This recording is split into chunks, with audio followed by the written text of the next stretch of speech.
Fireman Sam Annual 2009.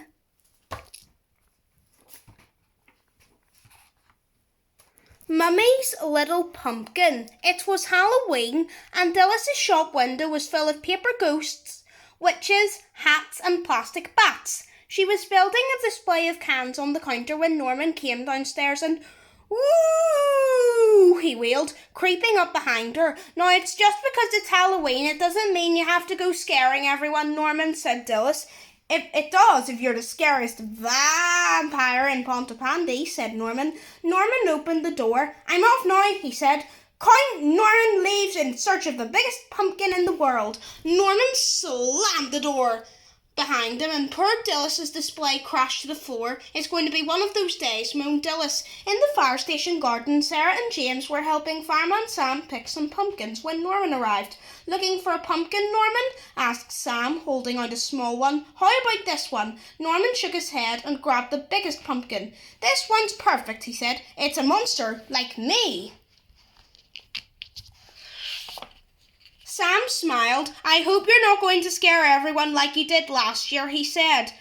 "Oh no, I won't do that again," said Norman. "This year I'm going to be even scarier." Back at the shop, Norman carved the pumpkin into a lantern, but he left squishy bits of pumpkin on the floor, and when Elvis walked in, he slipped on them and fell. Crash!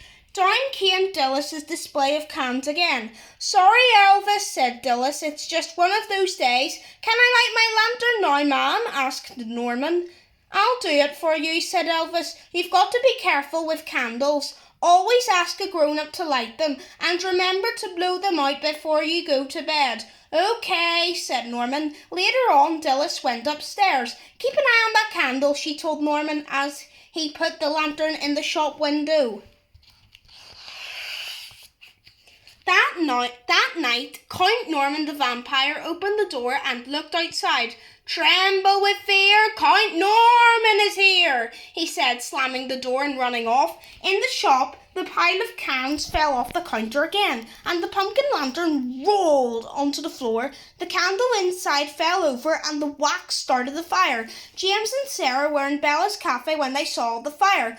"Quick," said Sarah, "we have to call Uncle Sam." At the fire station, Sam read out the emergency message. "There's a fire at Elvis's shop," he told the others. "Action station," said Station Officer Steele. Sam, Steele and Elvis put on their helmets and jumped aboard Jupiter. The blue lights flashed, the siren wailed, "Nina, Nina, Nina," and they raced off. Penny was right behind them in Venus. Norman got home just as Jupiter arrived. "I'll save you, ma'am," he called to Dillis. "Don't worry, Norman," said Sam, stopping him. "Leave it to us."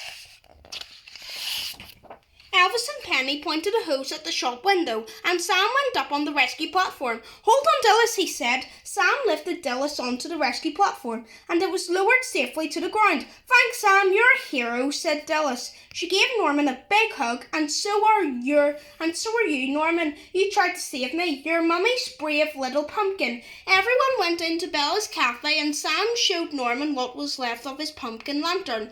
"Remember, Norman, always be very careful with candles, and put your lantern somewhere where it won't fall over," said Sam. "And don't slam doors," added Dillis. "I won't, I promise," said Count Norman the vampire. "Happy Halloween, everyone!" The end.